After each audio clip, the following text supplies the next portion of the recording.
तो दोस्तों DV act क्यों बना है? इस वजह से बना है कि जिन भी पत्नियों के साथ में गलत होता है वो इस एक्ट के तहत अपने सारे अधिकार ले सकती है। जैसे मोटे मोटे मैं बता देता हूँ कि मेंटेनेंस ले सकती है, रेजिडेंस राइट ले सकती है, अन्य कई सारे अधिकार होते हैं जो डीवी एक्ट के तहत हर एक वो पत्नी ले सकती है जिनके साथ में डोमेस्टिक वायलेंस होता है। तो यहाँ पे देखो डीवी एक्ट इस वजह से बना हुआ है, पर यहाँ पे जो इस जजमेंट के अंदर बात कही गई है वो इस तरीके की है कि डीवी एक्ट है जो अब इस तरीके की महिलाएं फायदा डीवी एक्ट के तहत नहीं उठा सकती है, जो मैं इस वीडियो के अंदर बताने वाला हूँ।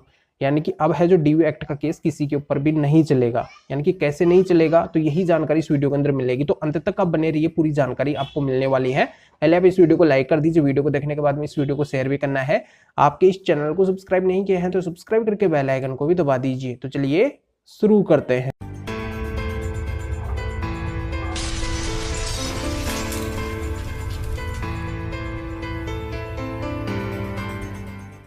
तो वेलकम दोस्तों, मैं हूं आर्टिकल जितेंद्र। यहाँ पे मैं क्लियर कर देता हूं कि जैसा कि आप सभी को पता भी है कि चाहे यहाँ पे आईपीसी 498 हो या फिर डीवी हो, ऐसे जो भी केस होते हैं जो पत्नी के द्वारा किए जाते हैं तो उनमें कुछ रियल नाम भी होते हैं। यानी कि जैसे पत्नी क्या करती है, अगर सच्चा केस करती है तो यहाँ पे वो क्या करती है, रियल नाम ऐड करवाती है कि इन लोगों ने मेरे साथ में गलत किया है।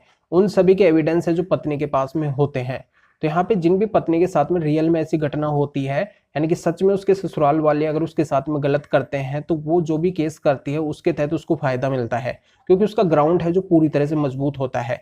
सारे एविडेंस विटनेस है जो उसके पक्ष के अंदर होते हैं। पर दोस्तों आजकल ऐसे भी बहुत सारे केस आ रहे हैं जिनके साथ में पत्नियों के साथ में गलत होता ही नहीं है। वो क्या करते हैं, एक मनगढ़ंत कहानी बनाती है, एक मनगढ़ंत स्टोरी बनाती है, एक पति पक्ष के ऊपर प्रेशर डालने के लिए, अपने ससुराल वालों के ऊपर प्रेशर डालने के लिए कि ये लोग हैं जो मेरी बात माने, मैं जैसा बोलूं इनको करना पड़े। यानी कि अननेसेसरी ऐसी डिमांड वो कर बैठती है जो यहाँ पे जो पति पक्ष के द्वारा पूरी नहीं की जाती है, और फिर वो क्या करती है कि झूठे केसों का सहारा लेती है। ऐसे है जो प्रैक्टिकली बहुत सारे मामले हैं जो आजकल देखने को मिल रहे हैं। मैं मुंह से नहीं बोल रहा हूँ, ये आप सभी को भी पता है। आपके ऊपर भी शायद ऐसे केस हुए होंगे, क्योंकि हमारा तो क्या है कि डेली का ऐसा काम होता है, हम इन केसों को देखते रहते हैं और फाइल देखते ही हमें पता चल जाता है कि कौन से केस सच्चे हैं, कौन से केस है जो झूठे हैं। तो यहाँ पे इतना एक्सपीरियंस है, तो इस एक्सपीरियंस के आधार पे ही आपको बता रहे हैं कि ऐसे बहुत सारे मामले हैं जो झूठे आते हैं, जिनके अंदर मनगढ़ंत स्टोरियां होती है। पति के साथ में पति के पेरेंट्स रिलेटिव उनके नाम भी ऐड करवा दिए जाते हैं। यानी कि कई पेरेंट्स रिलेटिव तो ऐसे होते हैं जो पति से काफी दूर दूर के होते हैं, बस उनको एक परेशान करने के लिए, यानी कि पति पक्ष के ऊपर एक विशेष दबाव डालने के लिए उन सभी का नाम है जो ऐड करवाया जाता है। मतलब जिन लोगों का उस केस से कोई मतलब नहीं होता है उनका नाम भी उस केस के अंदर ऐड करवा दिया जाता है। तो ऐसा करती है तो पत्नी गलत करती है, एक झूठा वो सहारा लेती है, एक मतलब मनगढ़ंत कहानी बनाती है, जिसके तहत अंत में वो खुद ही फंसती है। यानी कि कई बार तो ऐसा होता है कि जैसे कोर्ट के द्वारा ध्यान अगर नहीं दिया जाता है तो जो भी निर्दोष लोग हैं वो भी इस मामले के अंदर फंस जाते हैं।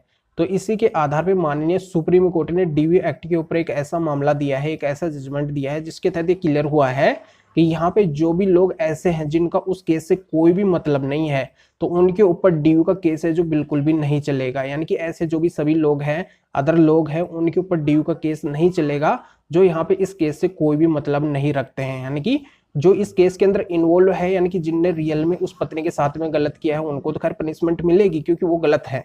पर यहाँ पे जिनका कोई मतलब ही नहीं है तो उनका नाम है जो उस केस से आसानी से निकलेगा और यहाँ पे उनको ऐसी कोई दिक्कत नहीं आएगी। यानी कि उनके ऊपर ये केस है जो बिल्कुल भी नहीं चलेगा। तो ये बहुत ही महत्वपूर्ण जजमेंट है डीवी एक्ट से रिलेटेड। अगर ऐसे जो भी पेरेंट्स रिलेटिव है जिनका नाम अगर बिना वजह उस केस के अंदर लिखवाया गया है, वो अगर अपने नाम को निकलवाना चाहते हैं, उनका अगर उस केस से कोई भी मतलब नहीं है, तो इस जजमेंट का सहारा लेके वो अपने नाम को निकलवा सकते हैं, अपने नाम को केस करवा सकते हैं, खारिज करवा सकते हैं अपने ऊपर जो भी केस हुआ है डीवी का, उन सभी को। तो इस जजमेंट का लिंक इस वीडियो को डिस्क्रिप्शन के अंदर दिया गया है, डिस्क्रिप्शन को चेक करके इस जजमेंट का पूरा फायदा उठा सकते हैं। तो आप वीडियो को लाइक भी करिए और शेयर भी करिए जो और लोगों तक ये जानकारी पहुंच सके। तो फिर आगे मिलेंगे आपसे नए वीडियो नए टॉपिक के साथ में। आप सभी का बहुत बहुत धन्यवाद।